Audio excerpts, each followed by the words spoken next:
It was a Thursday evening when Mr. Rue was returning home from the gym when he noticed 4 large white vans parked near where he lived with his partner. He tuned into the 8 p.m. news. His partner, Mrs. Rue, was in another room preparing tea, when he heard a loud banging at the door. The men said, "You must come with us," but at first he refused, questioning who they were and why they were at his house. Mr. Rue realised he could not resist and went with them. 3 more men entered, taking Mrs. Rue. The men accused him of supporting LTTE and helping to revive the Tamils.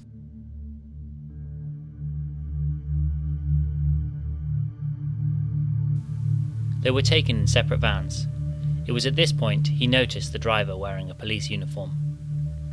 They stopped at an old abandoned office building where they took him inside. He was first taken upstairs and fingerprinted. Then he was brought to a room downstairs.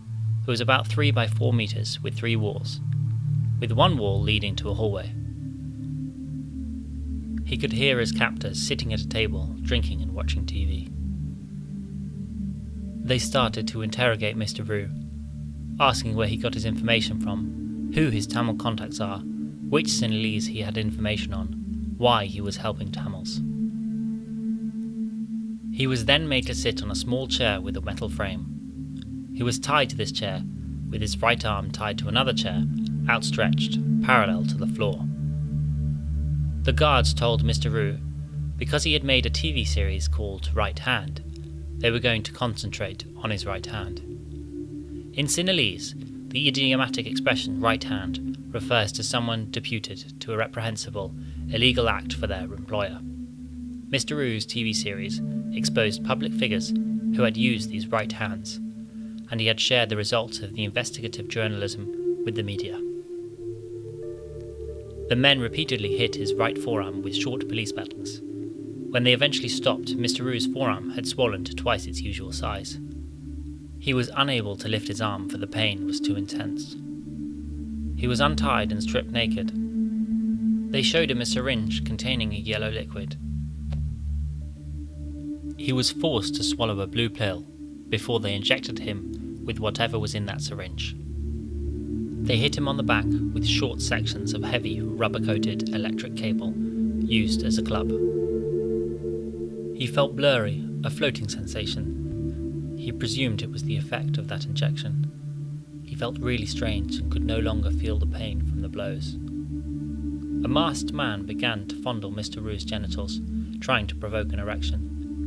Homosexuality is taboo in Sinhalese culture, so his captors filmed him, saying they would publish these images and destroy his reputation. At some point, Mr. Rue lost consciousness.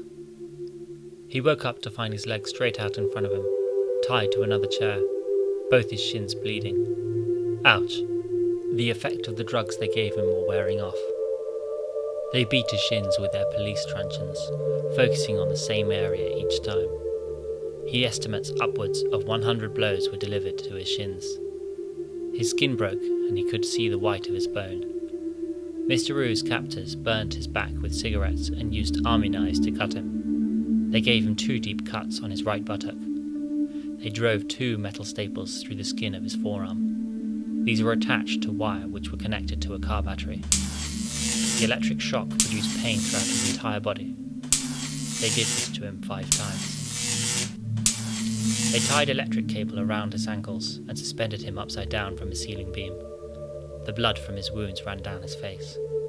They kicked him repeatedly on the back, over 100 times. He could see his shoulder was in an unnatural position. Mr. Rue felt like this was the last second of his life.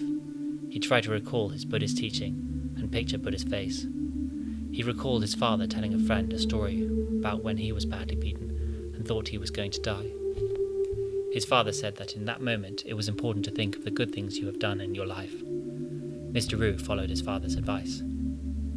His next memory is being supported by his cousin and a friend. He couldn't walk. Mrs. Rue was with them. Her white petticoat was covered in blood. He woke in a room. An Ayurvedic practitioner came to the house and diagnosed dislocation of his right shoulder and the fracture of his right forearm. While Mr. Rue was in captivity, he had no sense of time. He thought it was overnight, but his cousin later told him it was over 2 days. His cousin had approached their friend, a senior policeman, for help, who had made inquiries through his police contacts to find out where Mr. and Mrs. Rue were. His family bribed 2 guards with 500,000 rupees each to secure their release. His cousin told Mr. Rue the guards laughed and said they would just capture him again